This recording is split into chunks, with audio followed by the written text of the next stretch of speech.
Saya Scott Alfas, seorang CEO lulusan S2 di Eropa, dan saya HIV positif.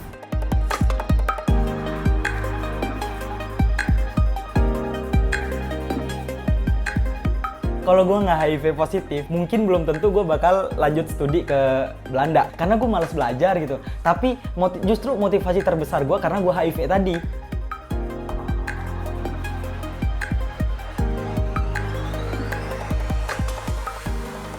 Lu harus bisa berangkat studi ke luar negeri. Kalau seandainya someday ada orang yang tahu gua HIV positif gitu, terus mereka mau bully gue, itu bakal gua jadiin senjata ketika ada orang yang mendiskriminasi gua tadi.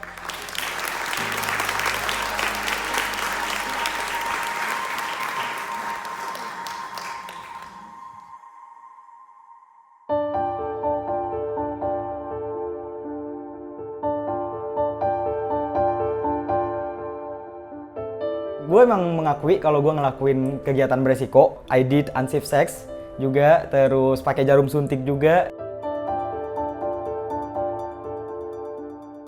Yang ada di kepala gue nggak bisa lanjutin kuliah, gue nggak bisa nikah, gue nggak bisa punya anak, bakal mati besok.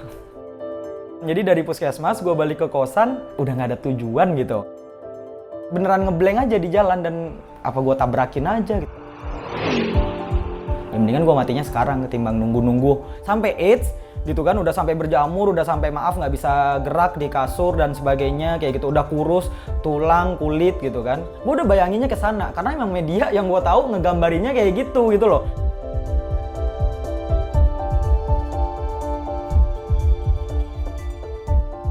Gue masih tetap sehat. Setelah gue ketahuin, selama gue bisa ngejaga viral load gue atau jumlah virus tuh yang ada dalam tubuh gue remain undetectable, ya gue nggak ada bedanya sama teman-teman semua yang lagi nonton sekarang.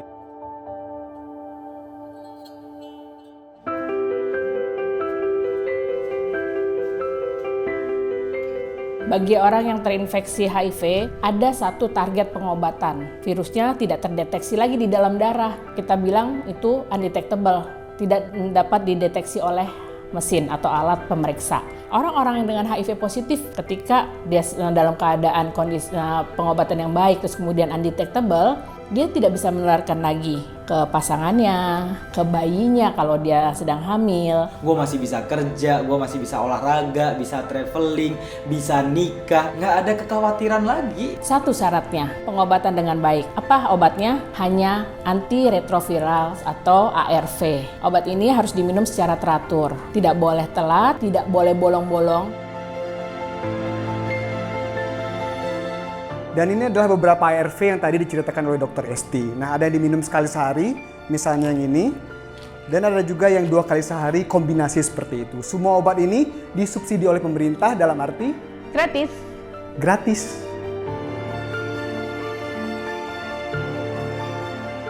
Dia jadi bisa punya kualitas hidup yang bagus karena sistem kekebalannya dibentuk lagi nih, karena virusnya kan makin lama makin sedikit, tidak gampang sakit-sakitan. Kalau dia nggak gampang sakit-sakitan, tentu harapan hidupnya jadi panjang, punya harapan hidup yang sama seperti orang yang tidak terinfeksi.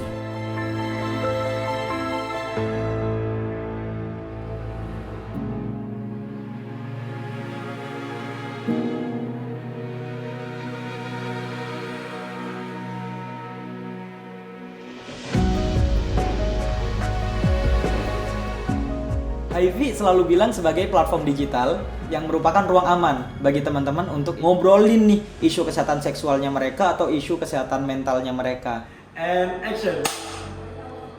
Gue bareng teman-teman HIV, kita lagi garap short movie awareness juga terkait HIV/AIDS, jadi sekalian aja gue kenalin kali ya ke mereka. Nah, ini Hi Team semuanya. Hai guys. Hai.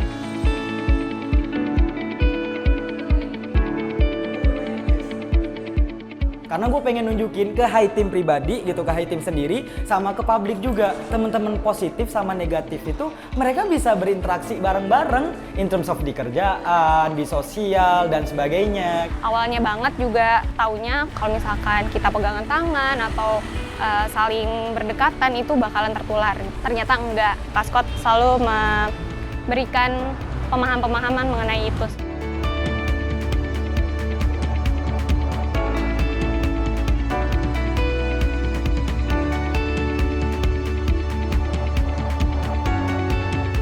Kalau sekarang ada orang mau discriminate gue, mau bully gue nggak peduli gitu, lu siapa gitu, lu udah ngelakuin apa gitu. Kalau dia bilang, gue juga lulusan Eropa, gue lulusan Harvard bahkan dari US gitu kan. Ya tapi lu udah contribute belum ke masyarakat? Walaupun gue HIV positif di sini, gue bangga sama kontribusi gue.